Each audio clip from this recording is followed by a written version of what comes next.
The cookie cutter keyboard. That's anything but plain. This is the Monsgeek M1 V5 TMR. Let's check it out. A big thanks to Monsgeek for sending us this keyboard for review. Well, I did kind of just lift it out of the Acco booth in GGCon, but yeah, we're reviewing it. Anyway, let's unbox the board and see what's inside. First off, you have your manual or a quick start guide, a keycap remover tool, a switch remover tool. Separate tools are always great. Then we have the 2.4 GHz dongle, and finally we have a non-braided USB Type-C cable, which I'm expecting to be an 8K compatible cable. And of course, finally we have the board itself. Now this is the V5 of the Monsgeek M1 lineup of keyboards, and this thing is heavy. Nothing fancy here. The layout has been the same since the V1 with the knob on the corner right of the board and these 3 bottom right modifiers. And the rest is an exploded 75% layout, but they did remove the side accent pieces and grooves, so there is that. But other than that, the whole top part of the case is pretty minimal. Like I said, cookie cutter. But it has this really cool rubber protector for when you need to plug in the USB Type-C cable and you're not in the mood to look for the port, which is a pretty cool feature that I hope a lot more keyboards get, especially if your keyboard is wired. But yeah, the version I have is the one with the gray DN keycaps, which is one of the few options you have in Monsgeek's website or Shopee page. It's a cool blank top and side printed double shot PBT keycaps. So far they look pretty good. Under the keycaps are the Acco Astro AIM switches, which you can choose from this or the Astro Link switches. Both are great options. If you want a comparison video, I have one up there. Under the case is a minimal design with the Monsgeek logo on there and some technical info. Rubber feet included, of course. Did I mention that the board is heavy? Yeah, about 1.8 kilograms heavy. Try getting that to move while gaming. Under the switches is the aluminum plate and a 5-layer foam assembly, which we can see when we open up the case. And yes, the case does have a ball catch mechanism, which is great for anyone who wants to mod, fix, or adjust something inside the board. Although opening it isn't easy because there is nothing to hold onto on the board. You'll have to push down on the keys and possibly the knob so you could pull up the top case. Take it as you will.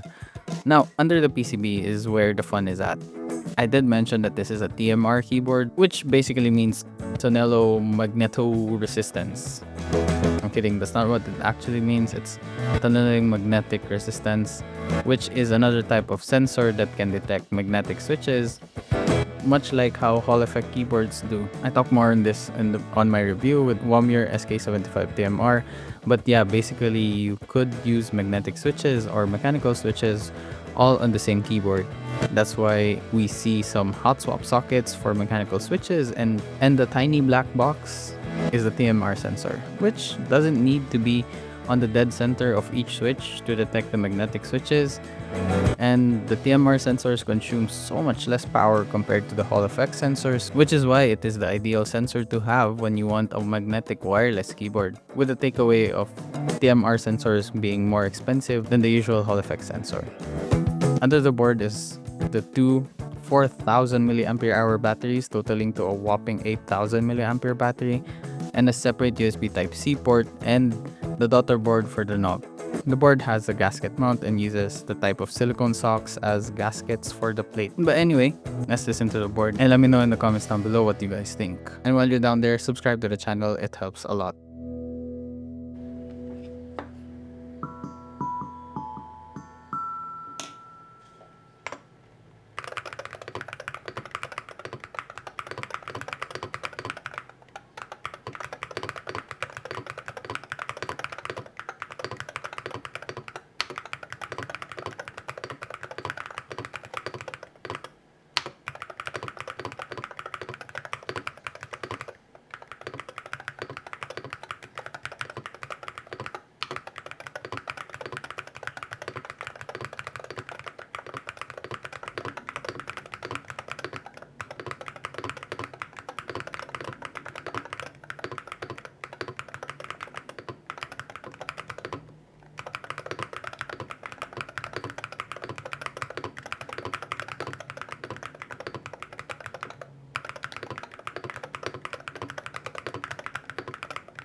My final thoughts on the board. I think the TMR technology is great in general, but this board takes it a step further and gives the board a 32,000 scan rate, which basically means the board is scanning for keystrokes 32,000 times per second, which is insane. Couple that with an 8K polling rate on the dongle or cable, and you have yourself a pretty formidable competitive keyboard.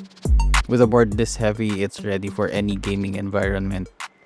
I love that it's also wireless and has a massive battery, which you can check by holding down the FN key and the space key, and the number keys light up according to the battery level. This isn't new, but it's a great feature to have on the board. Since we are talking about RGB on the board, I think the south-facing Ninja keycaps are the best integration of RGB combinations out there, and it just makes sense. So you could game on a late night in the dark if you wanted to, without having to be flashbanged while playing. Overall, a great keyboard inside and out with all the bells and whistles, and it has a pretty good software as well, but I think it's a bit sluggish. Maybe it could be my internet, but I'm not sure. But anyway, when it does work, it works pretty good. And let's not forget some of the cool features you get when you're using magnetic switches on this keyboard, most popularly the rapid trigger and SOCD, all included in the board itself, and saved settings internally, so you could plug in the keyboard to a different PC and you could still get the same configuration. As someone who doesn't really game as much anymore, I would still like to think that this board makes a great advancement in keyboards, and I think it's a great contrast with what Akko is doing, where Akko has the over-the-top designs and the features, and the Monsgeek M1 V5 TMR that just does what it needs to. It doesn't have to be pretty, but it works. And it works really well. And it's sure to be a great workhorse whether you are using mechanical or magnetic switches, with a lot of the options and combinations to choose from. And if you want to grab one now, stocks are limited, so you better get on it. And if you made it to this point, thank you. And I hope to see you in the next one. Bye-bye.